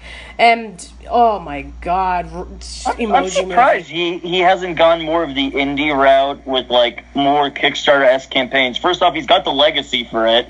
He easily has the clout to pull people in to support his work because his work is highly beloved. But we have now stuff like Netflix. He doesn't have to go to theaters. Yeah, that is true. I mean, I guess maybe if he would have tried doing it like 10 years ago, maybe it would have worked out, but I don't know. Maybe due to the fact that he was helping with other projects, or he was focusing on doing like animation courses for up and coming students. Maybe he just didn't have the time, or maybe because of the constant flop after flop after flop of all of his movies. Maybe he was like, you know what? I don't think that I can keep up with all of the movies that are coming out because the 2000s, almost every single animated movie were all CGI. So, do you think that he could have competed in the likes of Pixar and DreamWorks and, all those other companies? Or maybe he was too preoccupied with Gift of the Hoopy. I've always stood on the belief that, and this has always been a personal taste of mine, I have always found a traditional animated film will always be superior to a CGI. Yeah, but here's the problem. Unfortunately, I even read this from Chris, a.k.a. the Rowdy Reviewer, about somebody who was complaining about that, oh, I wish that we would see a 2D animated movie again. But then he said, But they do shit! Yeah, but then he said, unfortunately, The Princess and the Frog didn't do as well compared to Tangled. And, people who want to see, 2D animation, they're not the main core audience anymore. So they have to do all these 3D movies because that'll appeal to the kids. So, yeah, we're seeing basically like the same thing that happened in the early 2000s all over again, in which 3D animation has overtaken the 2D. I mean, they tried with Princess and the Frog, and they tried with the Winnie the Pooh movie, but it just didn't do bang in their bucks. Because the Winnie the Pooh movie, when you break it down, that's a story that more should have gone to video to begin with. Yeah, that's true. Yeah, but the fact that it's adventures. But the fact that it's like Winnie the Pooh, he's iconic. People love Winnie the Pooh, and it couldn't make that money. And Princess and the Frog, which to me is wonderful. I adore the Princess and the Frog film. Thank you. Yeah, I do like that movie as well. First off, every character is likable in that flick. There isn't a single character that you can really hate. Even her like goofy ass friend is just this fun, charismatic chick. Holy crap, I love Lottie. I love Lottie, man. She's not like a bitch or a know-it-all. She's just this fun-loving gal, and that's it. There's her awesome dad, played by John Goodman, who's always fantastic. Dr. Facilier by Keith David, with that amazing, set of pipes on him, who has one of the best villain songs, bar none. I got friends on the other side. It's great. That song has so many double meanings in the lyrics when you actually sit and listen to the way he talks. Very clever. And for some reason it's like, oh, Tangled's better. Tangled's a worse written film. It really is comparatively. It looks great, but it somehow is. I don't know. It doesn't have. it doesn't have much character by comparison. You go back to the traditional princess tropes. It's very atypical Disney. Oh, it's so much atypical Disney because first off, I thought the original trailer for Rapunzel had her doing kung fu and martial arts with her hair, which isn't in the final product. And then on top of that, there's nothing about Rapunzel when you watch it that warrants it to be CGI. Like Moana, it kind of makes sense. The way the water is, it kind of makes sense for it to be CG. Yeah, originally they were supposed to make it 2D, similar to Princess and the Frog, but because, the money for Princess and the Frog wasn't pulling in, they decided to make it CGI. I know. It's pretty evil. I know. Start investing in Studio Ghibli. Yeah, exactly. And also I think that with independent movies, they're leaning more towards 2D. Loving Vincent is like hand painted. We have Wes Anderson going back to doing stop motion. So there are a lot more animators who are taking risks and presenting different animation that isn't the major companies like DreamWorks, Pixar, Disney, or Blue Sky Studios. So. Stop motion isn't in any danger of disappearing. That is true. As long as we still have Aardman Animation and Leica, I think we're okay. That's why I'm adoring Leica to such an extent that I think the brilliance of Leica is that, unlike Disney, Leica is way more adamant about experimentation. Yeah, that is true. I love Coraline. Paranorman was fantastic.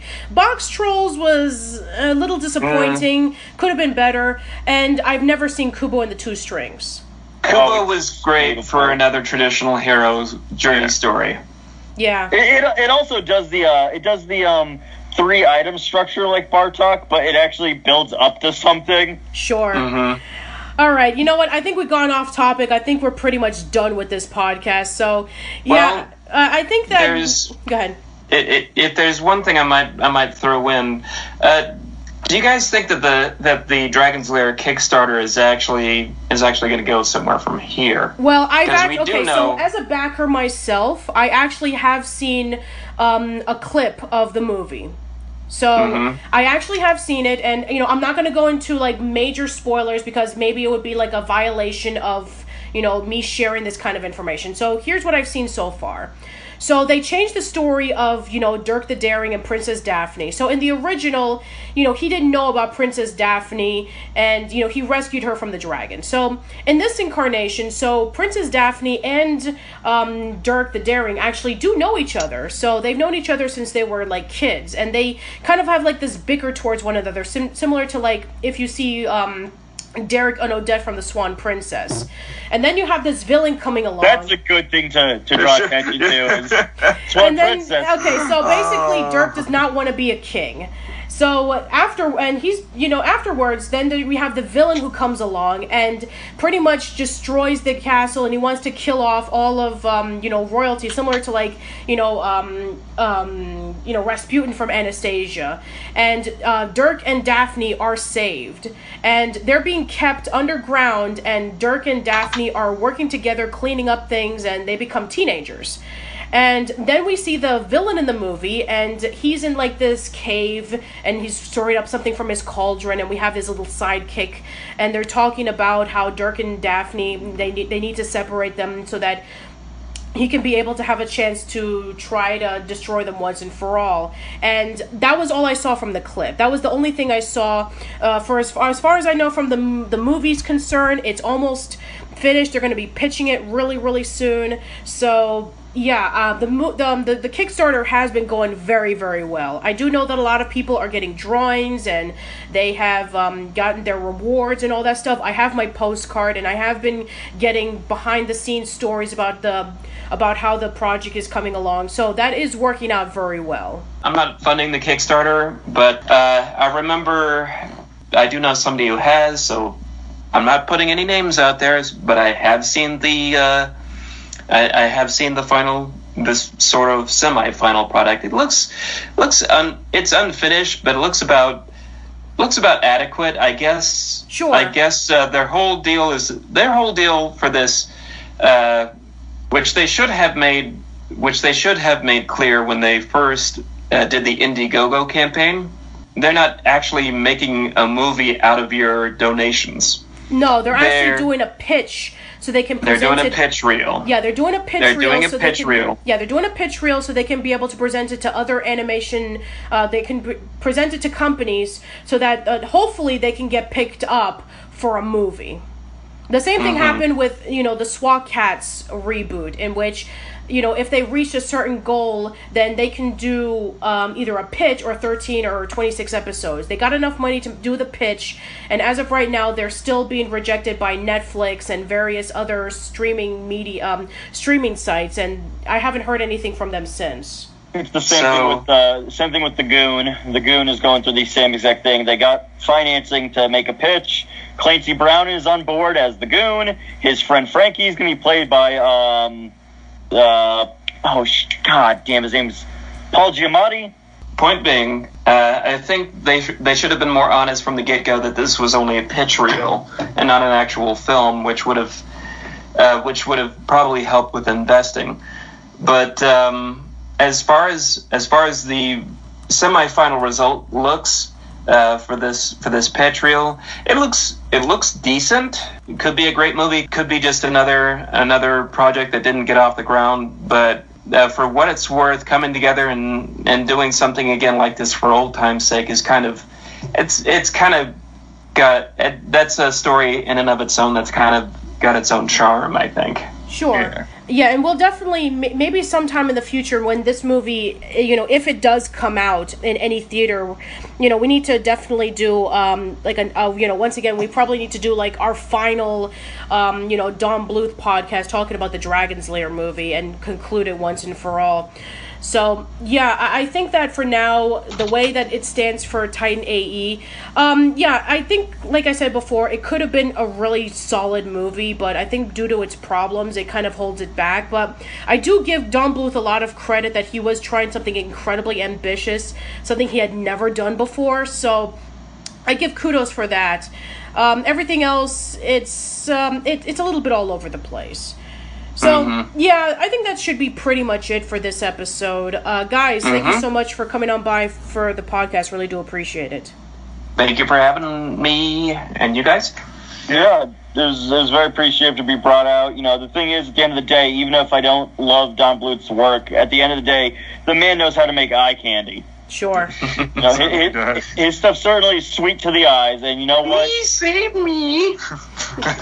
That's not bad, and that's the thing is I think that as such a prolific animator, he really should be able to pull his clout in some way, and he should maybe get with the times where it's we got Netflix, you could bring and Netflix is always releasing animated properties now, Whyboy and I have been around the block on there where it's there's some good. Most of the times it's the latter. Sometimes it's Sahara. Yeah, it's Sahara. Hey, but that's the thing. Sahara, eye candy. Sahara at least looked good. Yeah. It was awful in every other sense. Yeah, it sucked everywhere else, but it looked good. The thing is, Don Bluth can do both. Yeah, that is true. There's no reason why he couldn't make something that's equivocal to Secret of Nim, but it appears on Netflix. That's the beauty, is that with the streaming age now, you don't have to find a masterpiece in a theater anymore. You can find it as simple as going on your computer and logging in.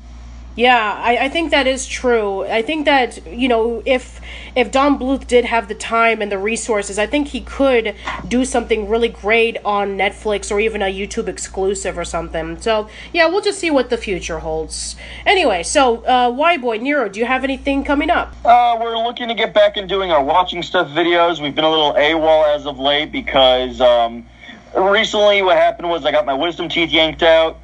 I went back. You lost your wisdom. Didn't have much to begin with, so I was gaining it in my case. Yeah, Whyboy has started up going back to school again for video editing. I've been exploring venues for graphic design. I'm open for business. We both are, actually. He'll easily edit videos, and I can provide graphical effects. You guys need education for that stuff? Yeah, You're so good at it to begin with. Well, basically, I'm just trying to do it to basically get more connections in the actual industry, because the school I went to before got me nothing. Yeah, I've been there. Yeah. So yeah, I can't wait for you guys to come back and restart Toongren again. Really excited. James, what do you got coming? 9 days away from Halloween, which by then I should have Project Halloween up and running, which has another wonderful video from boy Whyboy here, just like the last one did a couple of years ago. Yeah. I still have to finish my video portion, still have to shoot the stuff, still have to write a quick script to wrap everything around, but hey, and juggle that with work, but hey, I'm an ordinary guy who does extraordinary things. For Christmas this year, I'm planning to have another From Pages to Pictures. As for the subject this time around, I wouldn't necessarily know to recommend the book or the movie at this point, because either way, I still need to drink my Ovaltine. All right, and as for me, I do have something coming up. I do have some various podcasts coming up. All right, that's it, everybody. Leave a comment below about any of these particular movies: Anastasia, Bartok the Magnificent, Titan A.E. Which is your favorite? Which is your least favorite? Which of the Don Bluth movies are your overall favorite? Yeah, that's it, everybody. Hope to see you around soon, and thank you for listening. Ciao for now. Bye-bye. Somebody needs you, and that's how it starts. Someone believes you'll come through. You're scared, so what? I'll bet you've got a possible hero in you. It's more than courage or just being strong. Those things are easy to do. Have faith, take heart. He's kind, he's smart. That possible hero in you. Close your eyes. I think I see it. You're unafraid. It just might be. I can almost predict. No more tricks, no more false pretenses from the back of a wagon. Maybe I'll save a life someday. Gonna slay a dragon. Somebody needs you. What else can you do? But take your chances and see. We're on our way. All right. Okay. A possible hero. Impossible hero. A possible hero in you. Me? Yes, you. In me.